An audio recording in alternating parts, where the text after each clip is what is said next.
ابو حیان توحیدی رحمت اللہ علیہ آپ کہتے ہیں کہ ایک ہے حدیث کو بیان کرنا اور ایک ہے قرآن و سنت سے مسائل نکال کے اس مسئلے کا حل پیش کرنا، اور تیسری چیز یہ ہے کہ جو مسئلہ قرآن و سنت سے اخذ ہوا اس کو نافذ کرنا۔ یہ تین چیزیں ہیں۔ فرماتے ہیں حدیث بیان کرنا یہ محدثین کا کام، قرآن و سنت سے مسائل اخذ کرنا یہ مجتہد کا کام، اور فرمایا کہ نافذ کرنا اس مسئلے کو جو قرآن و سنت سے مسائل اخذ ہو گئے ہیں، فرمایا یہ ہے بادشاہ کا کام۔ تو ابو حیان کہتے ہیں والمحدثون عیال علی احمد بن حنبل،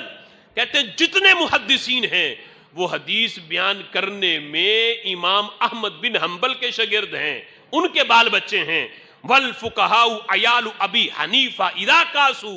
اور قیامت تک کے جتنے فقہا آنے والے ہیں وہ سارے کے سارے جب انہیں قرآن و سنت سے مسئلہ بیان کرنا ہوگا، فقہا جتنے ہیں وہ سارے کے سارے ابو حنیفہ کے بال بچے ہیں، امام اعظم کے بال بچے ہیں۔ اور کہتے ہیں فل مملوک عیال عمر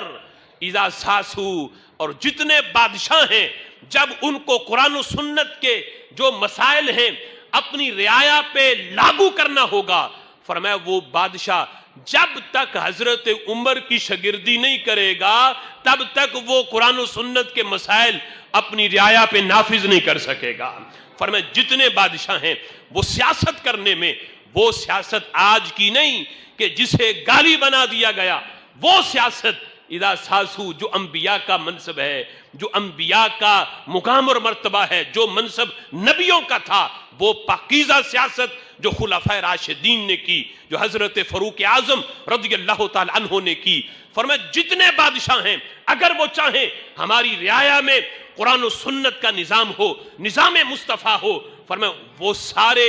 جب انہیں یہ کام کرنا ہے تو انہیں فاروق اعظم کا طرز زندگی دیکھنا پڑے گا، فاروق اعظم رضی اللہ تعالی عنہ کا طرز سیاست انہیں دیکھنا پڑے گا کہ کس طریقے سے انہوں نے نظام مصطفیٰ کو نافذ کیا، قرآن و سنت کے مسائل کس طرح انہوں نے اپنی رعایا کو عمل کرایا ہے۔ فرمایا اس معنی میں سارے مملوک حضرت فاروق اعظم رضی اللہ تعالی عنہ کے بال بچے ہیں، فقہا سارے امام اعظم کے اس لحاظ سے ان کے شاگرد ہیں، اور محدثین جتنے ہیں وہ سارے کے سارے حدیث بیان کرنے میں امام بن احمد بن حنبل کے شاگرد ہیں۔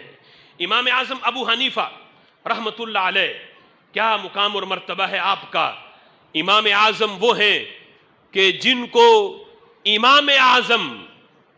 ہم نے یہ لقب نہیں دیا، وہ ہیں کہ جن کو بڑے بڑے ائمہ، بڑے بڑے محدثین اور بڑے بڑے فقہا نے جنہیں امام اعظم کہا۔ آج کچھ لوگوں کو اس لقب پر بھی یہ اعتراض ہے کہ امام اعظم کا معنی سب سے بڑا امام، وہ کہتے ہیں کہ امام اعظم تو نبی پاک علیہ الصلوۃ والسلام ہے، تم کسی اور کو امام اعظم کہو تو یہ گستاخی ہے، سب سے بڑے امام تو ہمارے آقا ہیں۔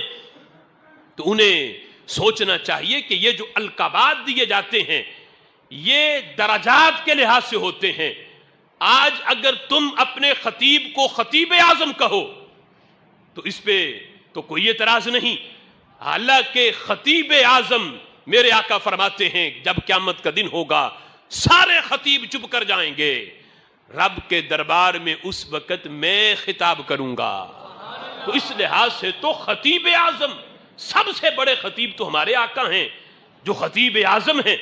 تو تم اپنے مولوی کو بھی خطیب اعظم کہو، حکیم الامت کہو، تو یہاں گستاخی نہ ہو۔ بانی پاکستان کو قائد اعظم کہو تو یہ گستاخی نہ ہو، اللہ کے سب سے بڑے قائد تو ہمارے آقا ہیں۔ لیکن یہ جو القابات دیے ہیں یہ القابات ہیں درجات کے لحاظ سے، ہمارے نبی قائد اعظم ہیں نبیوں کے لحاظ سے،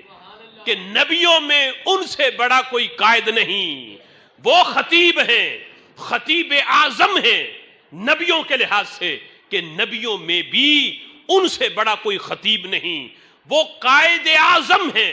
نبیوں کے لحاظ سے، کہ نبیوں میں بھی ان جیسا کوئی قائد نہیں۔ لیکن ہم جسے امام اعظم کہتے ہیں ایک نبی کے مقابلے میں بھی وہ امام اعظم نہیں، وہ امام اعظم ہے ولیوں کے لحاظ سے اور اس امت کے فقہا کے لحاظ سے، بلکہ ہم امام اعظم کو کسی آخری صحابی کے جو ہے قدم سے لگنے والی خاک کے برابر بھی نہیں سمجھتے۔ اس کا مقام اور مرتبہ بھی صحابی رسول کا بڑا ہے، اس کے لحاظ سے بھی وہ امام اعظم نہیں ہیں۔ لیکن تابعین میں اور بعد میں جتنے فقہا ہیں، جتنے ائمہ ہیں، جتنے صوفیاء ہیں، ان سب میں ہمارے امام اعظم اور یقیناً امام اعظم ہیں، اور یہ وہ ہیں جن کو امام اعظم اعلی حضرت نے بھی کہا، مجدد پاک نے بھی کہا، اور جن کو امام اعظم داتا علی حجویری نے بھی کہا۔